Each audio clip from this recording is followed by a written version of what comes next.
Alas 12 na po ng tanghali at 1 Balita Pilipinas na. Sir Chinky, bakit ba kailangan mag-ipon? Parang ang hirap na nga magtabi ng pera lalo kung maliit ang kita. Kung yan ang problema mo, pag-usapan natin.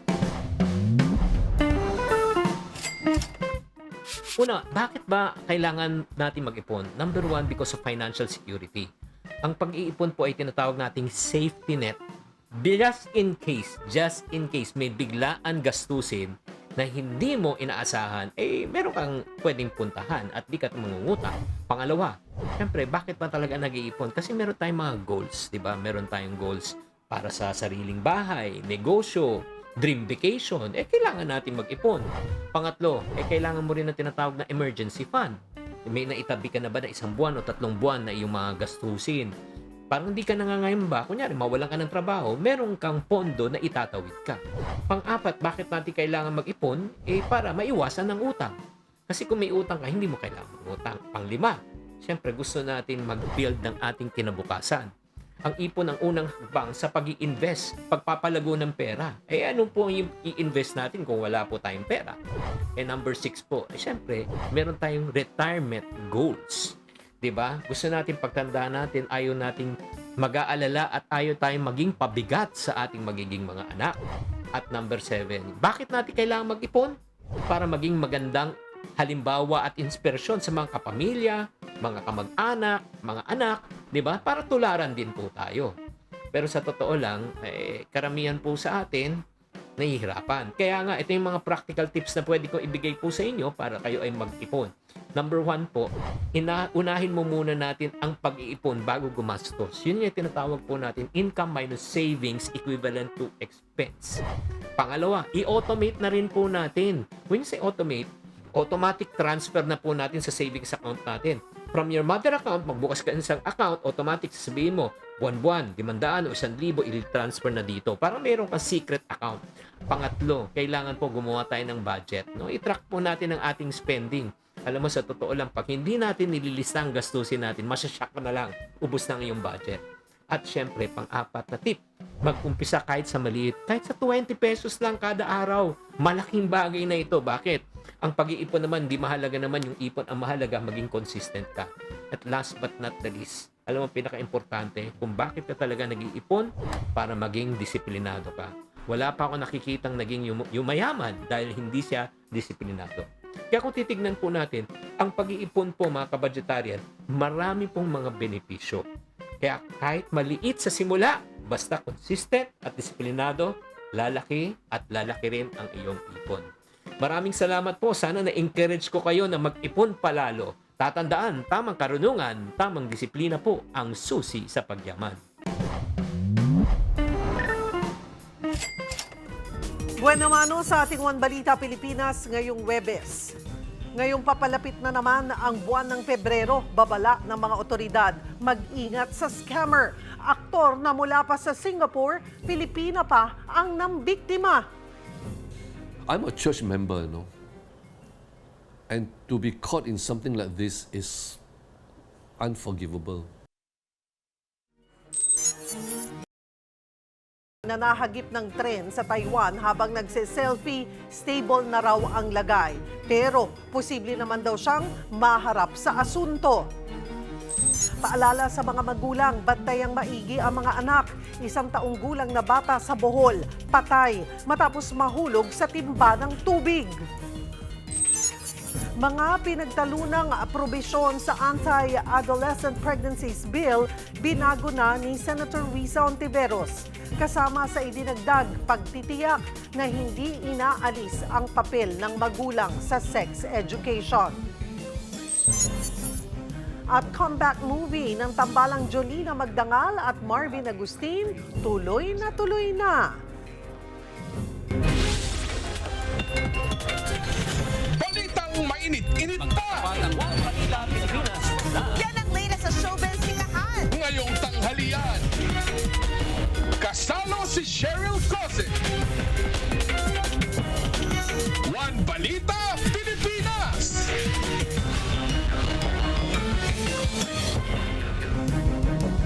Magandang tanghali, Luzon, Visayas at Mindanao. Naghain ng substitute bill si Senator Risa Ontiveros para amyendahan ang kontrobersyal na anti-teen pregnancy bill. May mga ibinawas at meron ding idinagdag tulad ng probisyong naglilinaw sa papel ng magulang at ng relihiyon sa sex education. Magbabalita si Ria Fernandez. Rest assured, Mr. President, that I remain ready and willing to listen to the concerns and suggestions of all my fellow senators. Ito ang pahayag ni Senator Risa Ontiveros kasunod ng paghahain ng amendments sa Senate Bill 1979 o ang Anti-Adolescent Pregnancies Bill.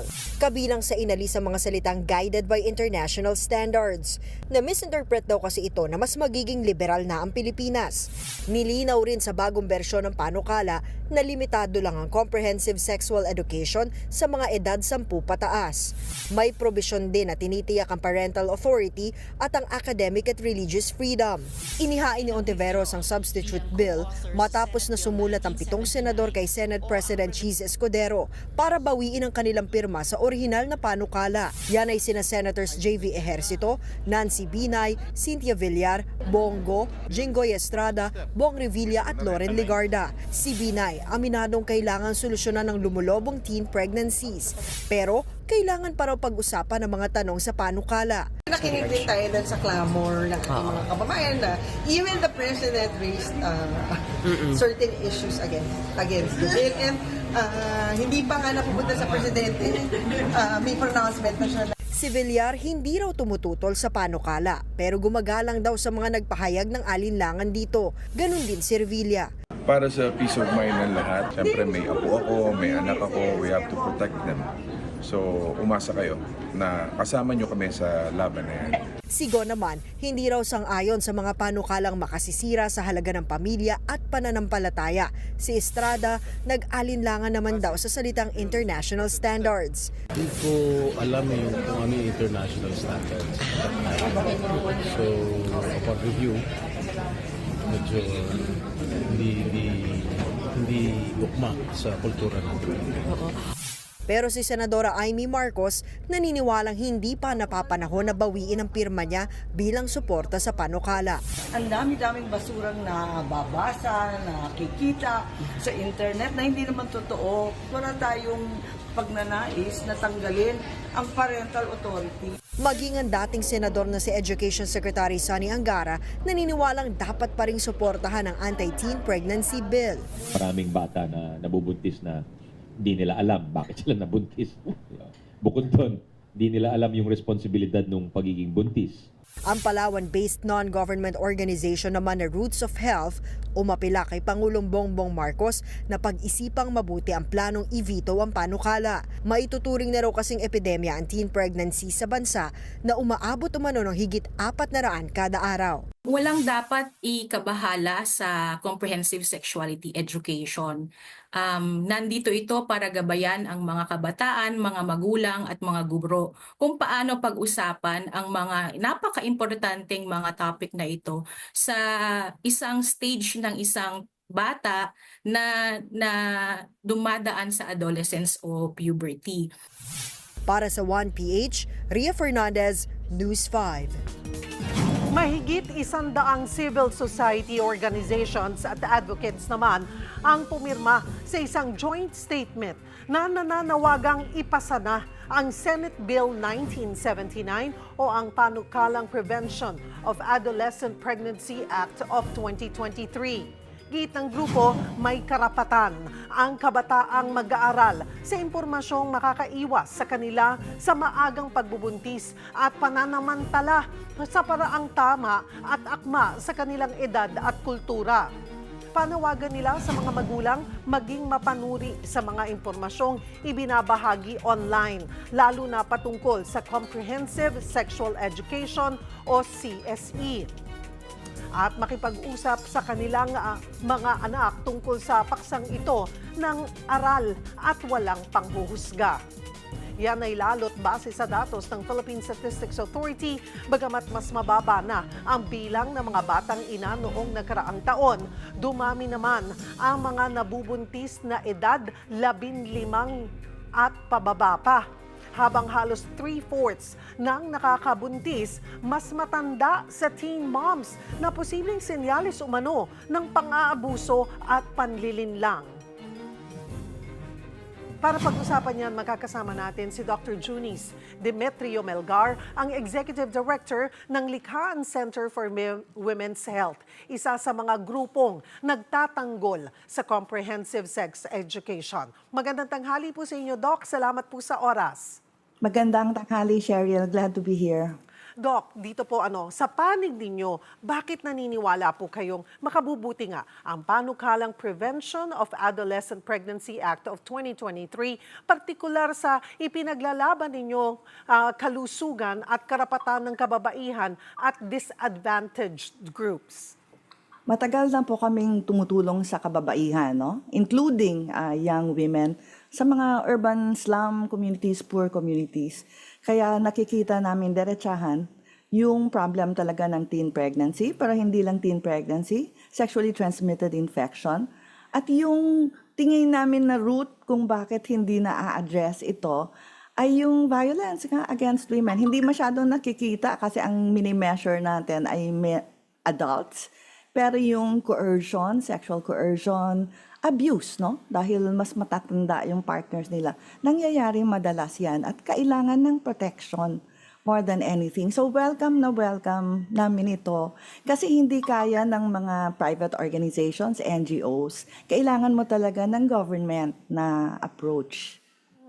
Dr. Melgar, may existing na pong programa, yung Department of Education para sa comprehensive sexual education. Bakit po sa tingin nyo, kailangan pa rin itong batas na ito?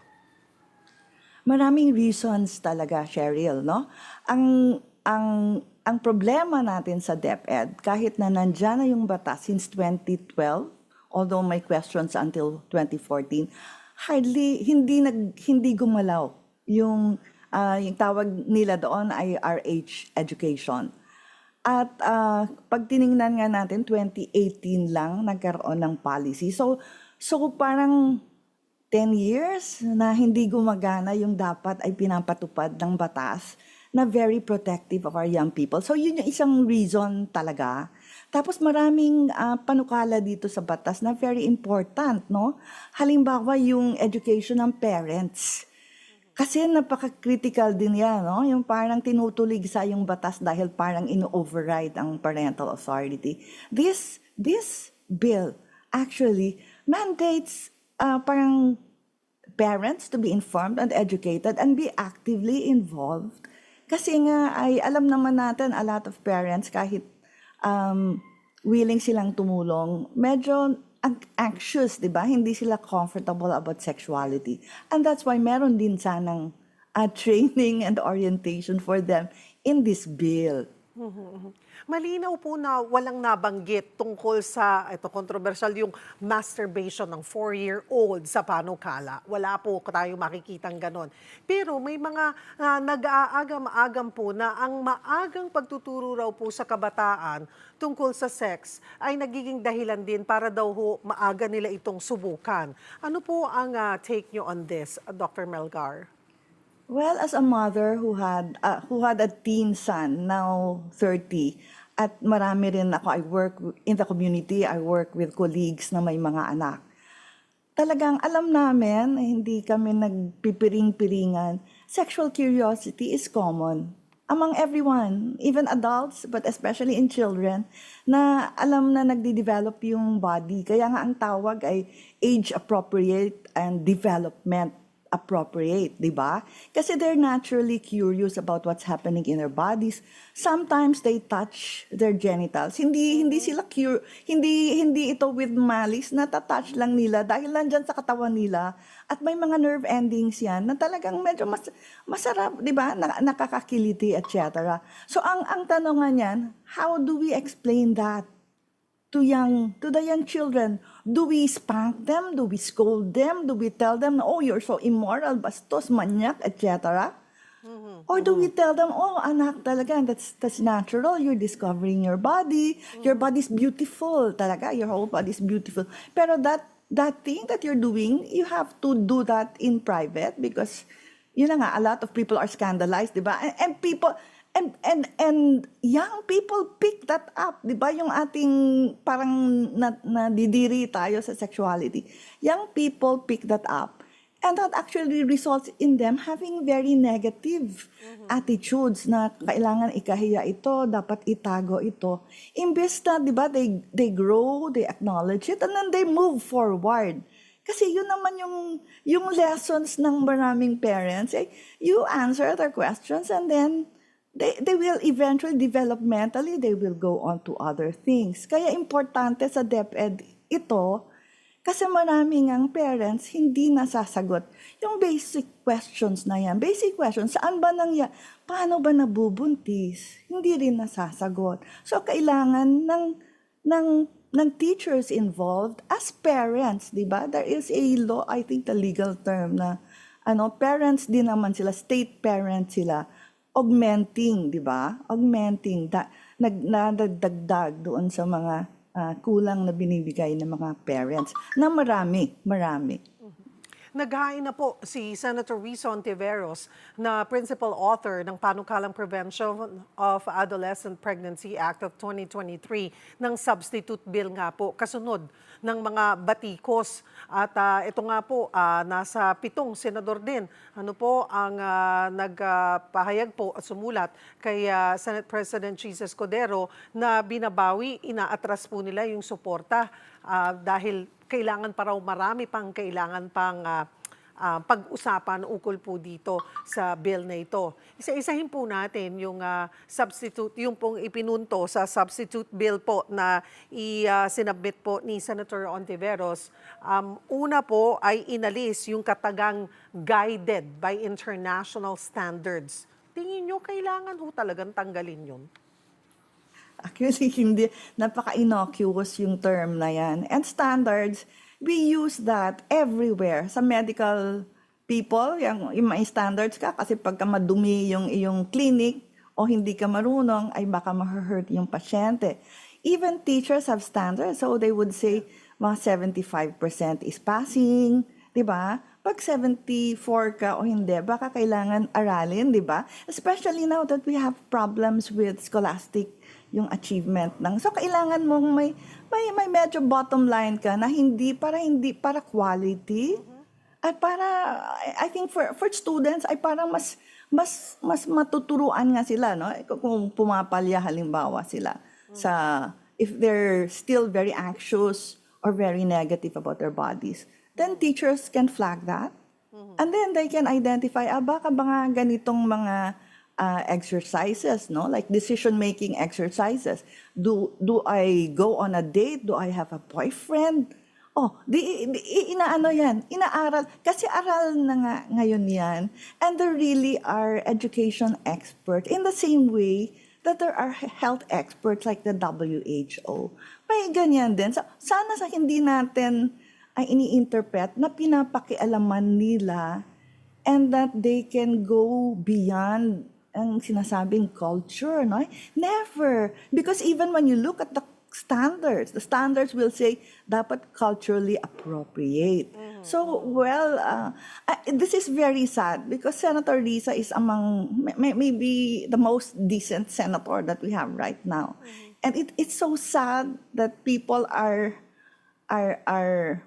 blaming her and casting aspersions on her. Pero this one, ang tingin namin, yes, she can do away with it. No, it will not matter very much because DepEd has its own standards, di ba? Okay. Pag nagbabagsak yan o nagpapasa ng estudyante, may mga standards yan. So it will use probably the same standards. Dr. Melgar, nilimitahan sa edad 10 naman din, isa pa doon sa nilalaman ng substitute bill, nilimitahan po sa edad 10 pataas yung mga saklaw nitong CSE. Ano pong masasabi niyo on this? Very sad. Very sad. Kasi actually doon sa kinder to grade 3, that means siguro they will start grade 4 or grade 5, no? Kinder is when they know about their bodies. They appreciate. Diba? They know the contours of their bodies, the parts of their bodies, and they know their boundaries. Na ito, katawan ko ito. Nobody can touch this. And this is something, ang isang lesson nila yan sa ano na yan, how do I keep myself clean, di ba? Basic hygiene. Kaya nothing, actually very, for the children's safety nga and well-being talaga yun. And in that formative stages now where they learn all these attitudes. Kasi ang sinasabi, hypersexualization, where is it coming from? From the environment, di ba? From the, well, not your media, but many media, some misinformed parents, etc. Hypersexualized ang environment. Sino ang magtuturo sa bata? Na yan, grade 2, grade 3, di ba? To love themselves. In fact, when you look at the standard, the first is respecting oneself, di ba? So, paano mo matatawadan yun? And yun yung mawawala talaga. Very sad. But I think, this misinformed criticism of the bill is so bad. Mariing iginiit na hindi po inaalis yung panukalang batas, yung parental authority o ang academic and religious freedom. Gaano po kaimportante ang probisyong ito, Dr. Melgar? Importante yan kasi kahit secular tayo na bansa, meron tayong religious freedom sa ating constitution.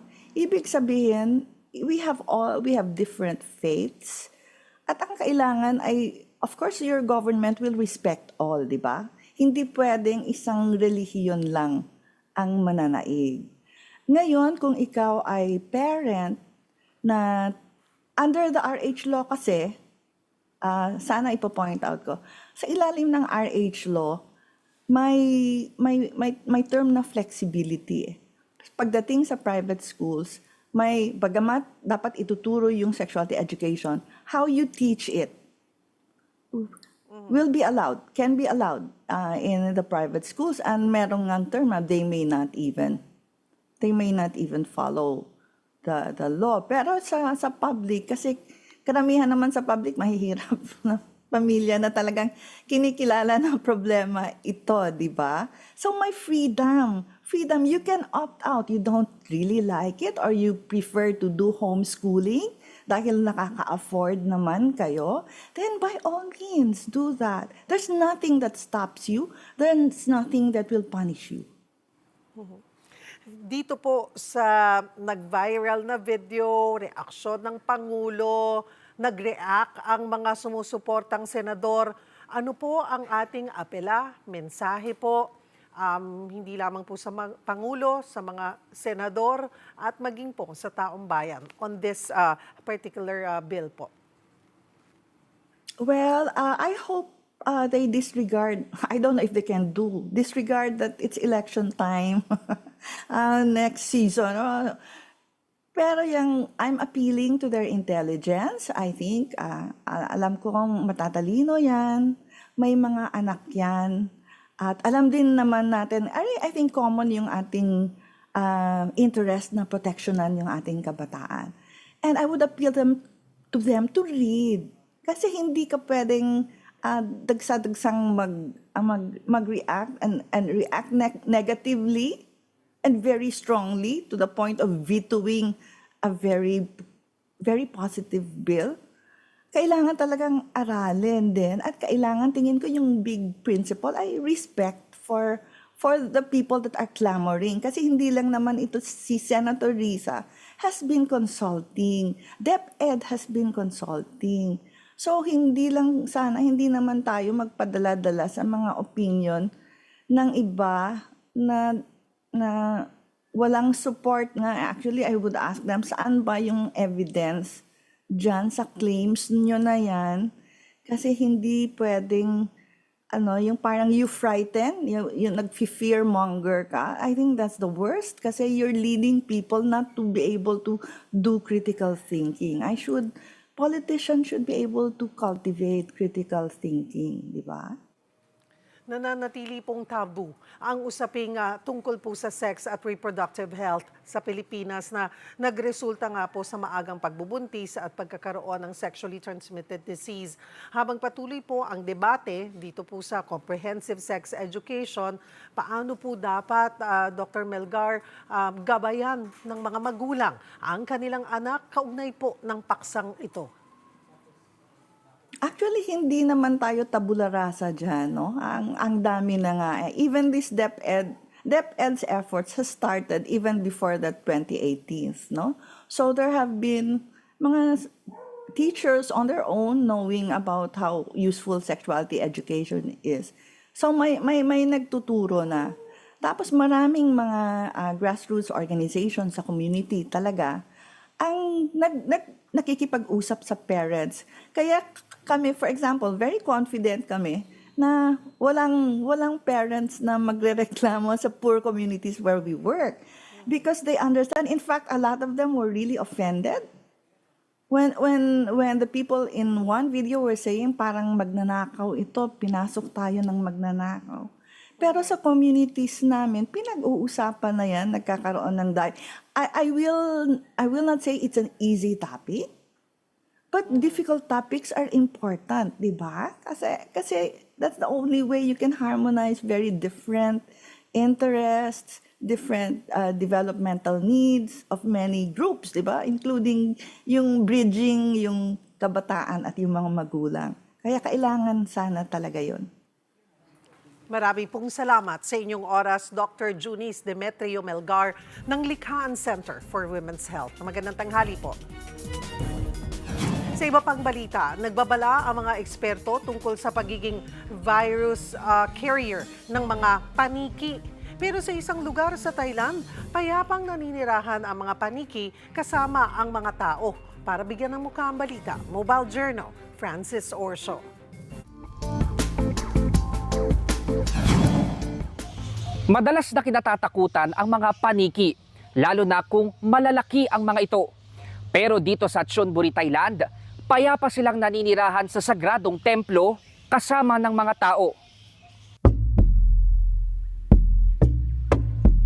Sa Wat Luang Phromawat Temple sa Chonburi Province, parte na ng pamumuhay ng mga tao ang makasalamuha ang naglalakihang flying foxes. Gaya sa health center kung saan nagtatrabaho ang nurse na si Sasitorn na mahigit isang dekada nang nakatira sa komunidad. Ilang lakad lang ang layo ng health center mula sa bukana ng templo. ก็ไม่ได้ทำอันตรายกับประชาชนหรือว่าคนประชาชนทั่วไปที่อยู่อาศัยในพื้นที่อะค่ะนะก็คือเขาก็จะตอนเช้ากลางวันเขาก็จะอยู่ที่ต้นไม้แล้วก็กลางคืนเขาก็จะออกหากินตามพื้นที่ระเวนรอบๆเนี้ยค่ะก็ไม่ได้สร้างความเดือดร้อนให้กับประชาชนในพื้นที่ค่ะ Nandito tayo ngayon sa isang bat sanctuary o tirahan ng mga paniki sa Wat Luang, Chonburi Province sa bansang Thailand. At kung makikita natin, maraming mga paniki yung nagliliparan ngayon. Mayroong mahigit 8 hanggang 10,000 mga paniki ang matagal nang naninirahan dito sa mahigit 50 taon. Madalas na bisita ng templo ang grupo ng virologist na si Dr. Supaporn. Pero hindi para magnilay o magdasal, kundi para mangolekta ng specimen ng mga paniki. Kumpleto sila sa protective gear habang ginagawa yan. 2002 pa nagsimula si Doc Supaporn sa pagsusuri sa posibleng sakit na dala ng mga flying fox. At ito raw ang kanyang nalaman. The major finding on the virus, bad virus that I found here at Chonburi Province is we found the Nipah virus in bad urine, bad saliva, and bad blood. Ayon sa World Health Organization, unang na-recognize ang Nipah virus noong 1999 sa isang outbreak sa pig farmers sa Malaysia.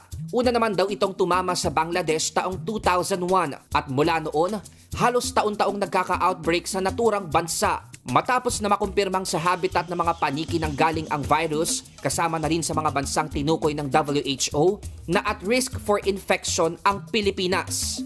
Sa tao, Pwedeng walang sintomas pero pwede rin itong magdulot ng acute respiratory infection at nakamamatay na encephalitis ang Nipah virus.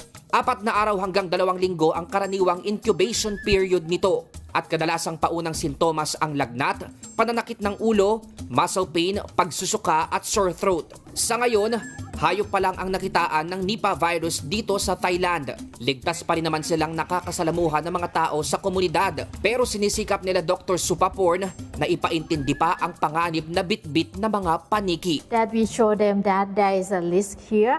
So then after that, when we give them the exercise, the training, and the information, they also easier to understand what we are doing and what we want them to be safe from the bad disease. Pinakamainam na marahil na panatilihing sagrado ang habitat ng mga paniki dahil may mahalaga silang gampanin ang mapanatili ang buhay ng iba pang mga nasa kagubatan. Mobile journalist Francis Orsho, hatid ang mukha ng balita. Susunod, turistang Pinay sa Taiwan na nahagip ng tren habang nagpapapicture, posibleng pagmultahin. Yan at iba pa sa pagbabalik ng One Balita, Pilipinas.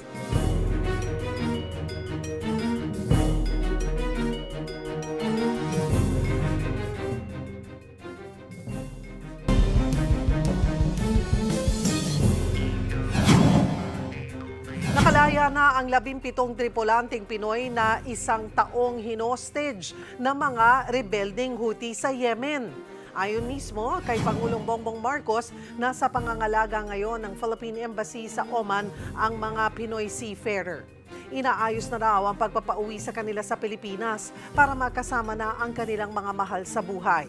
Nagpasalamat si PBBM sa Sultan ng Oman sa pakikipagnegosasyon para mapalaya ang mga hostage. November 2023 nang ma-hijack ng mga rebelde ang barkong MV Galaxy Leader na lulan ang ating mga kababayan sa Red Sea. Stable na ang lagay ng Pinay na nahagip ng tren habang nagbabakasyon sa Taiwan. Sa kuha ng CCTV sa Shifen Station sa Taiwan, pumuesto sa pinakagilid ng platform ng tren ang Pinay para magpa-picture habang papalapit ang tren.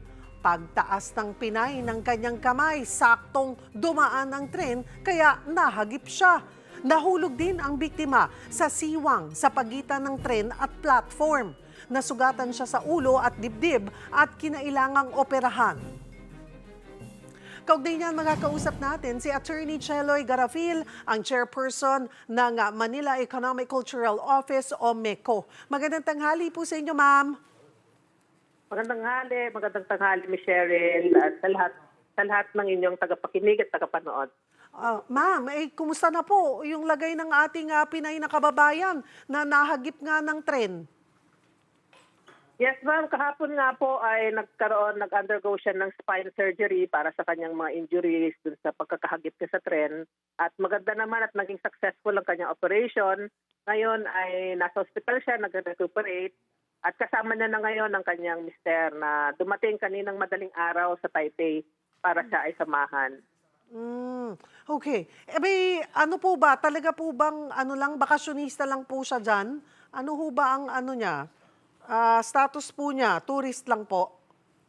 Tourist po siya. Sumali po siya sa isang tour package dito sa Taiwan.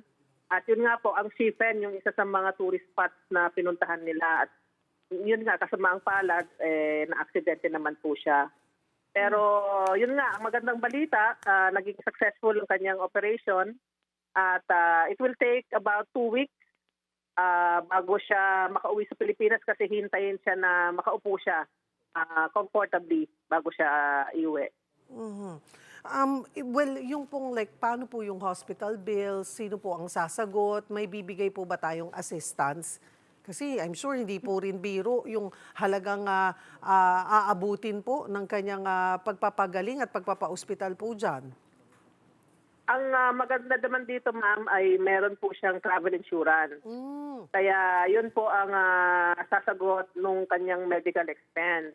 At tuloy-tuloy naman po ang pag-monitor sa kanya at pag-assist sa kanya ng MECO, kasama din ang kanyang travel agency na tumulong sa kanya.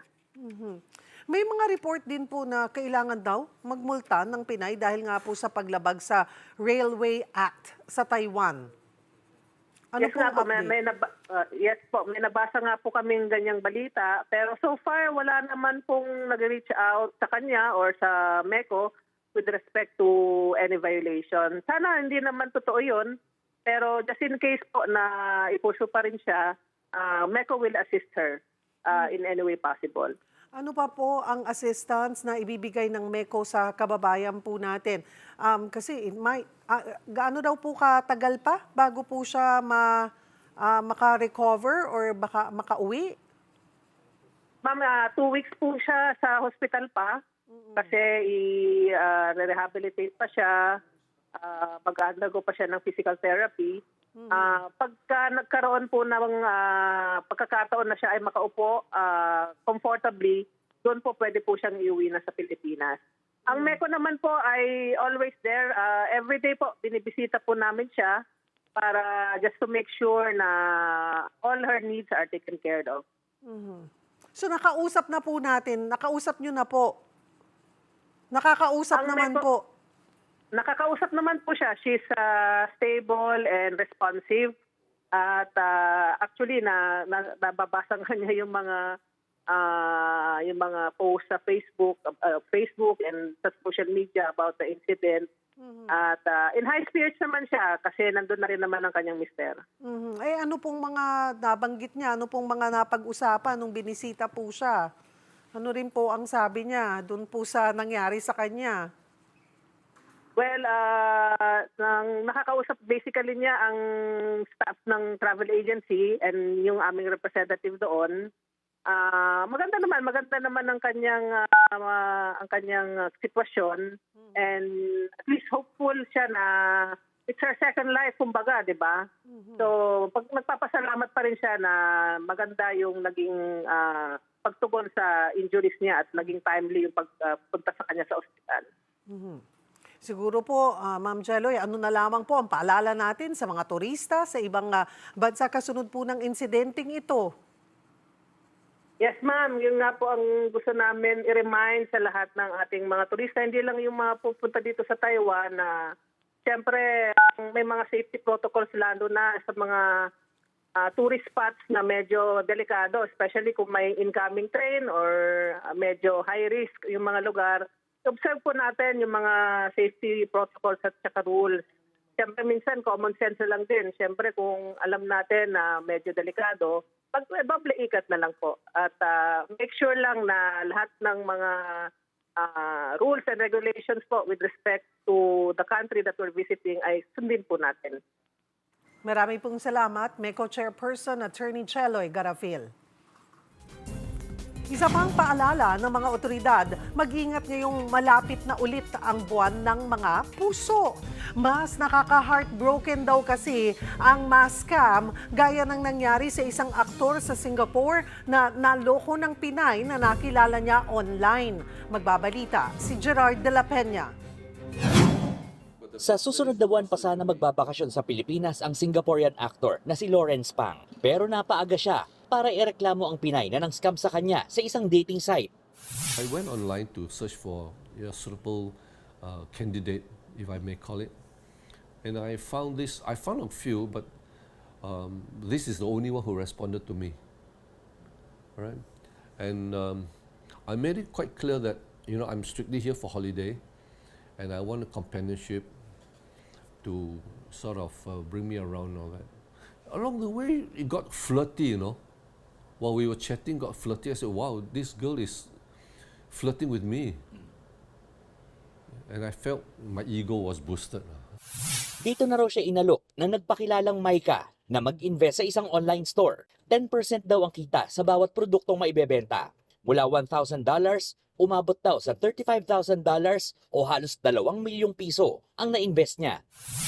The way I looked at it, it was so professional, like any other professional online company, they will ask for your KYC, know your customer thing. They need my ID to show that I'm a real person. They need my address, my residential address, everything. It was so professional. Pero nagtaka na siya nang sabihan na hindi niya basta-basta mawi-withdraw ang pera dahil bawal daw ang may outstanding purchase. Kaya dali-dali na siya lumapit sa tanggapan ni Senator Raffy Tulfo sa Wanted sa radyo. Nagpatulong siya magsampa ng kaso sa PNP Anti-Cybercrime Group. How do you feel about this whole situation? Terrible. Terrible. I have lost my integrity. I have lost my... I'm a church member, you know. And to be caught in something like this is unforgivable. Ayon naman sa CICC, 2 foreigners ang lumapit sa kanila nitong Disyembre matapos umanong mabiktima ng love scam. At heto, may mga Pilipino rin palang biktima. Gaya ni Julie, di niya tunay na pangalan. Bagot daw siya sa trabaho nang makatsat ang nagpakilalang sundalong Norwegian. Pero bigla itong nanghingi ng 20,000 pesos na gagamitin daw para ma-access ang kanyang bank account. Siyempre man, pogi. Tatawagin kang baby, hindi ko naman po naranasan yun eh. Sabi niya, yung bank account daw niya na hold. Kailangan ko daw magpadala ng ganitong halaga sa kanya para ma-open. Sabi ng amo ko, ay wag kang magbibigay ng kahit ano. Kaya doon po ako na scammer siya. Tapos yung time na yun, blinak ko na po siya. Ayon sa CICC, umaabot sa 15 kaso kada araw ang nagre-report noong 2023 at 2024, lalo na kapag papalapit ang Pebrero. And they know highly vulnerable tayo. And they know ang Pilipino masipag magtrabaho kaya maraming ipon. Kaya tinatarget tayo. Siguradong sa mga dating apps ang takbo ng maraming mga single lalo't papalapit na ang buwan ng mga puso. Hindi naman talaga masama pero merong mga dapat pag-ingatan para makaiwas sa scam.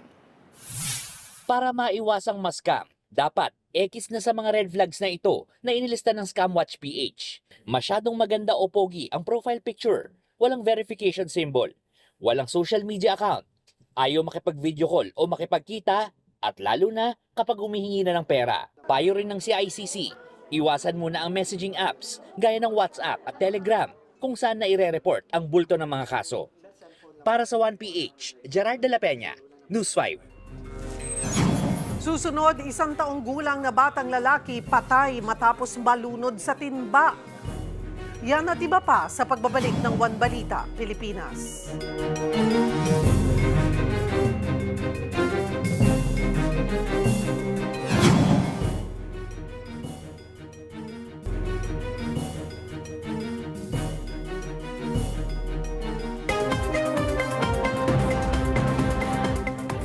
Patay ang isang bata sa Bohol matapos malunod sa baldeng may tubig. Ang nanay niya, kumain lang daw saglit nang mangyari ang aksidente. Magbabalita si John Aroa. Hindi na nailigtas ang 1 taong gulang na batang ito matapos malunod sa balde ng tubig sa barangay San Isidro, Sagbayan, Bohol itong Miyerkules ng umaga. Kwento ng inang si Jonaline, iniwan niya lang saglit ang kanyang baby sa mga kapatid dito para kumain. Inutos niya raw sa nakakatandang anak na bantayan si baby, pero hindi pala siya narinig ng anak. Diyoy nakabantay nga nilipot sa luyo kay naliban kog duwa ang maguwang. Nang hanapin na ni Jonaline ang paslit, dito na tumambad sa kanya ang nakasubsob na katawan ng bata sa balde. Ang gawas na ko sa luna, lupay-pay na nga akong bata, man. Luspad na. Pero gising ako dyan itong gisumayag ni Pepsi nga, madala pa dyan siya mo ito. Sa mong kuwan nga, di dyan siya di na ako makaya. Ako siyang gidali dagan sa mong center. Pagkabot na mo dito, napagid doon ta siya, pinitiksir. Pero ingon ang doktor, pagkabot sa doktor, hinay na lang daw. Ilang gi-revive. Pagkatao, di lang gideclare nga wala na daw ang bata. Sa imbestigasyon ng Sagbayan Police, pumatong umano ang bata sa bato sa tabi ng balde para kunin ang damit na nahulog sa loob. Pero nawala ng balanse ang bata. Yung pag-angat niya sa pagkuha niya sa t-shirt ng kapatid niya ay may tubig doon. Maliit pa naman, 1 year and 7 months pa. Doon, napasok to ng ulo doon, ma'am. Saka yung kamay niya, ma'am. Inalista ng mga pulis ang anggulong foul play sa insidente. Para sa 1PH, John Arua, News 5. Hindi lang daw bigas ang may problema sa supply, pati gatas kinakailangang pang-i-import ng Pilipinas. Pero may aksyon na raw dyan ang isang pribadong kumpanya. Para bigyan ng mukhang balita, Mobile Journal, Kayla Makantan. Marami sa atin ni-require ni nanay at tatay na uminom ng gatas araw-araw. Pero alam nyo ba, yung iniinom natin na yan, kadalasan imported. Kilalang agricultural country ang Pilipinas, pero yung gatas na iniinom natin, 1% lang ang dito mismo sa bansa pinoproduce. There are many factors that could affect milk supply, which is why we have to study and prioritize the care required by our most important biological assets, our cows. Kaya sumabak ang Metro Pacific Agro Ventures sa isang matapang na misyon, ang maging pinakamalaking tagapagtaguyod ng food sustainability sa bansa. Inumpisahan nila sa kanilang brand na Carmen's Best. Sobrang sarap ng ice cream niyan, di ba? 100% local pa. Kaya ngayon, magkakaroon na rin sila ng fresh milk na 100% local din. Show them how it's done. Ika nga. We have formulations already for yogurt, which we will launch when the time comes. We have cheeses, butter, creams, and many, many more. No? Maybe the next logical step would be get into beef production. Maybe. Para masigurong tuloy-tuloy yan, bumili sila ng isang farm sa Bukidnon. Tama kayo ng narinig. Ma-enjoy din ito ng mga kapatid natin sa Vismin. Happy pa rin ang mga taga-Luzon dahil magbubukas din ang isang facility nila sa Laguna ngayong taon. Noel Jern, Kayla Makantan, hatid ang mukha ng balita.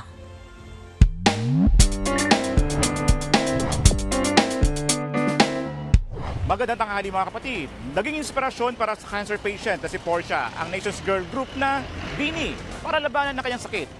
Simula kasi na makilala niya ang grupo at ang perspective ng mga miyembro nito ay nagkaroon siya ng will para labanan ng cancer. Kayo mga kapatid, anong pinaguhugutan nyo ng inspirasyon para labanan ang matinding pagsubok nyo sa buhay? Tara, samahan nyo ako at pagtatanong tayo dito. Ang una kong inspiration siyempre kay Lord. Siya ang nagbibigay ng kalakasan at saka katalinuhan, kaalamanan. Pangalawa, pamilya ko. And then, pangatlo, yung mga kaibigan ko. Siyempre, ang gumawa ng lahat sa atin. Sila ang magbibigay ng inspirasyon para makabalik ka sa normal na gawain. Yun lang. Ang nagbigay po sa akin ng inspirasyon po ay Panginoon po. Para lalo po akong lumakas. Ako ang inyong kahaninang bayan, ang tunay at nag-iisang pantanggal umay sa pananghalian.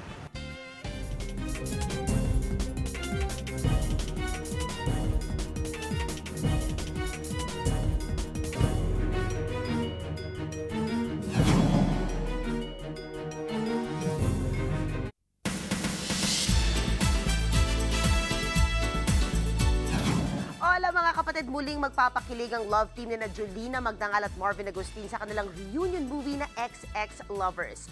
Yan at ang iba pa sa pagbabalita ni Von Belinario. You still love him!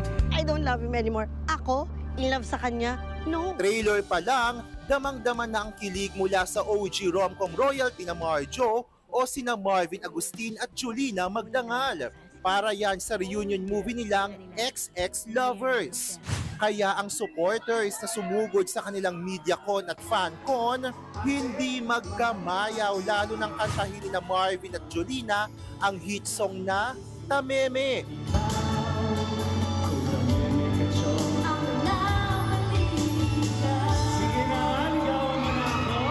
Aminado ang dalawang natagalan ng kanilang reunion project dahil gusto nilang maging bongga at hindi basta-basta ang kanilang pagbabalik big screen. Masasabi ko sa movie na to, kailangan nyo panoorin para maramdaman nyo na marami pang levels ang ibig sabihin ng love. May special participation din sa pelikula ang OG 90s youth-oriented gimmick barkada tulad ni na Judy Ann Santos, Mylene Dizon, G. Tonji at Dominic Ochoa. Makakasama din sina Loisa Andalio at J.K. Labajo. Nilinaw naman ni na Marvin at Jolina na wala silang kinalaman kung bakit naiba o naurong ang playdate o pagpapalabas sa pelikula ni na Kim Chiu at Paulo Avellino. Fans din kami ng Kim Pao. Nakikita namin yung mga projects nila at dalawang napakagagaling ng mga artista. Yes. And sabi nga namin, magkaibang production company yung pelikula namin. So hindi namin alam kung ano yung mga nangyari sa kung paano yung release ng film nila. At saka friends din namin sila di ba? So walang ganun. Mapapanood ng XX Lovers sa February sa cinemas nationwide. Nagsanib puwersang muli ang ilan sa mga iconic OPM alt-rock singers noong late 90s at early 2000s. Para yan sa Tanaw The Repeat Concert kasama sina Hana Rumawak, Asel Bisa, Aya De Leon, Luigi Basabas, Barbie Almalbis at Ichi Nadal. May handog din silang bagong awitin bilang grupo na kung tawagin ay Tanaw Collective. We're geared for an emotional roller coaster of a concert. Kasi syempre may highs and lows, 'di ba? Parang buhay lang. May highs and lows. Ganun din yung yung concert. May mag-expect kayo ng mga iyakan, ganyan, sayawan. Halos sold out na ang kanilang concert na gaganapin sa February 9 sa Newport Performing Arts Theater sa Pasay City. Mula sa Manila Port area, lumipat na sa Parañaque office ang Philippine Star. 38 years na mula nang inintroduce nila ang color printing sa newspaper. Kaya ang slogan ng multi-platform media house, One Star, One Vision, para sa patuloy na paghahatid ng balita. But a new chapter, a new dawn for the Philippine Star. We have navigated through pivotal moments in our nation's history, unwavering commitment to truth, excellence, and service to the Filipino people. Congratulations, and they've done very well through the many years that we've invested in this broadsheet. Even during the pandemic, Star produced profits during those years, and last year was one of the highest profits I've ever registered. So it's a tribute to the management team and to the people of the Star for doing so well. Ako si Von Belinario para sa 1PH. Concern lang sa inaanak. Yan ang paliwanag ng TV personality na si Mark Nelson kung bakit siya tumistigo laban kay Maggie Wilson. At meron po tayong exclusive na chikahan with former child star na kilala ngayon bilang the next Tom Cruise ng Hollywood. Sino nga ba siya? Narito pong report. Nilinaw ng model host na si Mark Nelson ang ginawang pagtestigo para kay Victor Consuni sa kaso nito laban sa ex-wife na si Maggie Wilson. Ninong daw kasi si Mark ng anak ng dalawa na siyang pinag-uusapan sa kaso, kaya ang kanyang inaanak lang daw ang kanyang inaalala. Nang makausap daw kasi niya ang bata, sinabi nitong upset siya sa social media post ng kanyang ina na si Maggie. Ito lang daw ang kanyang sinabi at wala nang iba pa. Kamakailan lang nang isa publiko ni Maggie na ibinasura ng family court ng petisyon ni Victor para sa temporary and permanent protection order. Pinagkaguluhan at todo pa picture ang mga taga Morong Rizal kay kapatid star at MQAA artist Sam Coloso. Siya kasi ang mukha ng bagong itatayong Raceway Park doon. Alam nyo ba? Karerista rin kasi si Sam. Para mabuo itong ating Morong Raceway Park. Guess what? May good news din si Sam para sa mga kapatid fans. Napakaganda ng pasok ng 2025 at ayun na nga, hindi ko alam kung pwede kong i-share pero extended ang ating The First Family. Masayang-masaya pa rin ako na kasama pa din ako with the artists na sila Aga Mulak, sila Charlene Mulak, and ayun, ganun pa din sila, napaka-warm ng feeling to work with them. Chinika rin ni Sam ang closeness niya kina Tash at Andres. Tokan, kulitan, ganyan lang kami, napaka-light. Panoorin ang The First Family tuwing linggo, 7:15 p.m. sa TV5. I got at least 3 people following me. Makapigil hininga at walang takot. Ganyan si Gabriel Basso, ang binansagang next Tom Cruise na bida sa hit US series na Night Agent. At magsi-season 2 na ito. So have you seen some fan comments saying that you might be the next generation Tom Cruise? I think if an actor steps out of their trailer without help, they're probably called the next Tom Cruise just because everything is so protected now. But I think there's a reason he's sort of the standard is because you're never going to be Tom Cruise. Matatanda ang bakbakan ng mapapanood sa The Night Agent Season 1 na base sa best-selling na libro ni Matthew Quirk. Minahal sa Season 1 si Gabriel bilang si Peter Sutherland na bagamat low-ranking FBI agent, tagasagot sa mga misteryosong threats sa White House. Returning cast this season, ang love interest niya na si Lucian Buchanan. Pinakilala rin ng badass girl bosses si Amanda Warren at Ariane Mandy. Mapapanood na ang Night Agent Season 2 sa Netflix.